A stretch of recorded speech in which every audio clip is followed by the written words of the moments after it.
Salam dalam keheningan, saudara-saudaraku yang dikasihi oleh Tuhan. Kita masuk dalam ruang hening 23 dengan judul Ditaklukkan atau Menaklukkan. Ditaklukkan atau menaklukkan. Mari kita masuk dalam doa.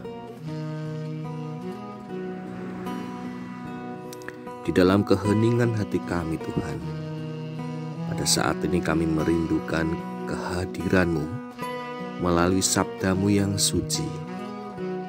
Berfirmanlah, kuatkanlah kami, hiburlah kami, tuntunlah kami dengan firman-Mu sebagai sumber kekuatan dan terang dalam hidup kami. Dalam nama Yesus Kristus kami berdoa. Amin.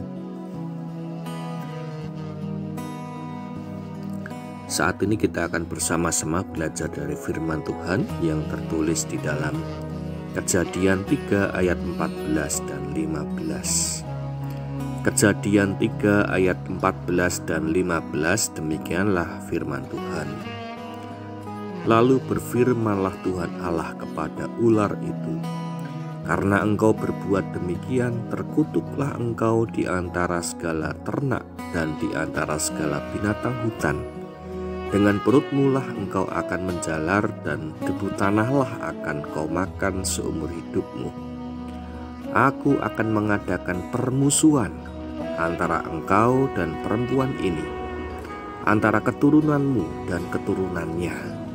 Keturunannya akan meremukkan kepalamu, dan engkau akan meremukkan tumitnya. Demikianlah firman Tuhan. Yang berbahagia kita yang menerima sabda Allah dan melakukannya. Salam sehat dan bahagia saudara-saudaraku yang dikasihi oleh Tuhan.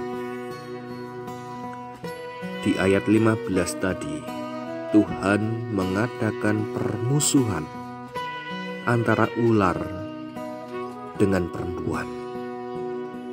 Bahkan antara keturunan ular dan keturunan perempuan.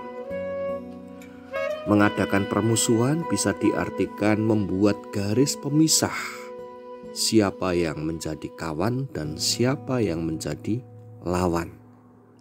Siapa yang menjadi jagoan atau lakon dan siapa yang menjadi musuh. Dan tentu saja perempuan adalah lakonnya, jagoannya, dan ular adalah musuhnya. Perempuan dan ular yang tadinya berbincang dengan akrab, tapi setelah peristiwa itu, ketika perempuan memakan buah itu, mereka difirmankan saling bermusuhan. Dan bahkan bukan hanya perempuan dan ular itu saja, keturunan perempuan dan keturunan ular pun terus akan bermusuhan. Keturunan perempuan adalah kita, manusia.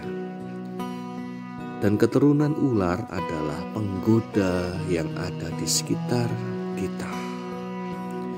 Keturunan perempuan akan meremukkan kepala ular. Banyak yang menafsirkan dialah Yesus yang meremukkan kepala si penggoda atau iblis.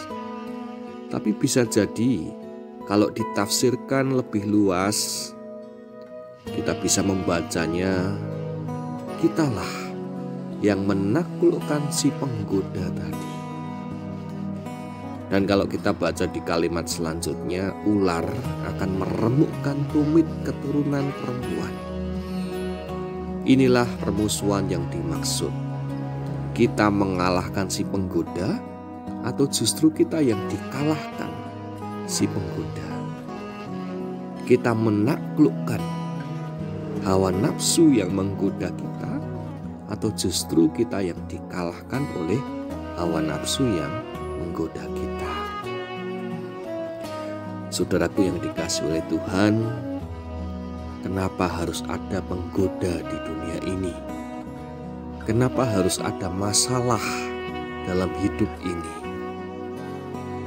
Tentu hidup kita, kalau kita bayangkan tanpa godaan, tanpa masalah, tentu lebih indah. Tapi benarkah demikian?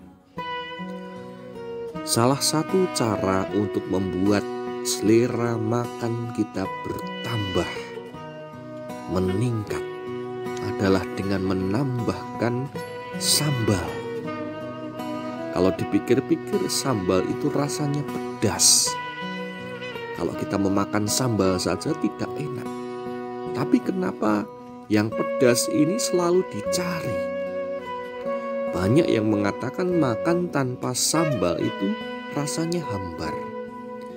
Bahkan semakin pedas sambal yang kita makan, itu akan membuat selera makan kita semakin tinggi. Kita akan makan semakin lahap. Kalau orang Jawa, ini adalah bagian yang ngelawi, membuat gairah makan kita, semangat makan kita, nafsu makan kita bertambah.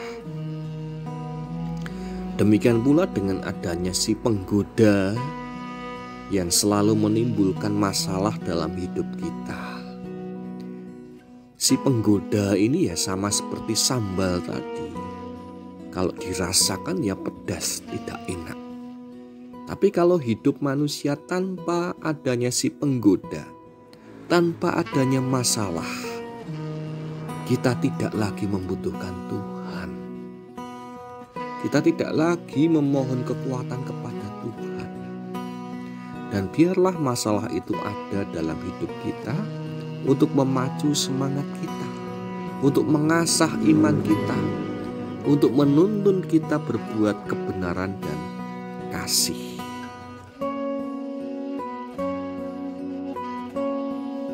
Saudaraku yang dikasihi oleh Tuhan, adanya wabah virus corona COVID-19 ini sudah menjadi bagian dari kehidupan kita sebagai manusia.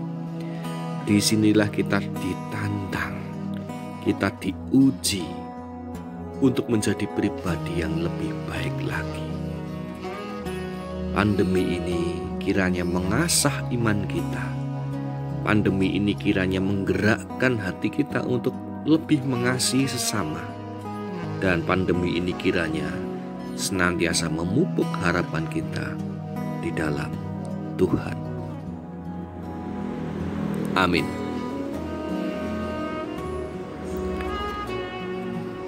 Mari kita bersama bersatu di dalam doa. Kami bersyukur atas setiap hal yang ada dalam kehidupan kami, baik hal yang membuat kami bersuka ataupun hal yang membuat kami berduka. Kami bersyukur atas berkat yang Engkau berikan dalam hidup kami, makanan dan minuman, keluarga, dan juga kehidupan bersama di dalam masyarakat dan juga persekutuan gereja. Dan kami pun bersyukur atas setiap tantangan yang ada, atas setiap godaan yang ada, atas setiap permasalahan yang ada dalam hidup kami. Seperti halnya saat ini ketika kami menghadapi pandemi virus corona COVID-19. Mampukan kami senantiasa bersyukur dengan adanya pandemi virus COVID-19 ini. Mampukan kami untuk mengasah diri kami menjadi lebih baik lagi. Ini menjadikan sarana kami mengasah iman kami, menjadikan sarana kami untuk berbuat kebaikan dan kasih lebih lagi, dan menjadikan sarana kami untuk berharap hanya di dalam Engkau saja. Terima kasih Tuhan, saat ini kami serahkan kehidupan kami seutuhnya. Berkati kami, senantiasa tanamkan harapan dalam hidup kami. di dalam rencana-Mu yang indah dan sempurna. Roh-Mu yang kudus kami yakin adalah roh penghibur yang senantiasa menguatkan kami dan menuntun kami seturut dengan firman-Mu. Terima kasih Tuhan, di dalam nama Tuhan Yesus Kristus kami berdoa dan berserah. Haleluya. Amin.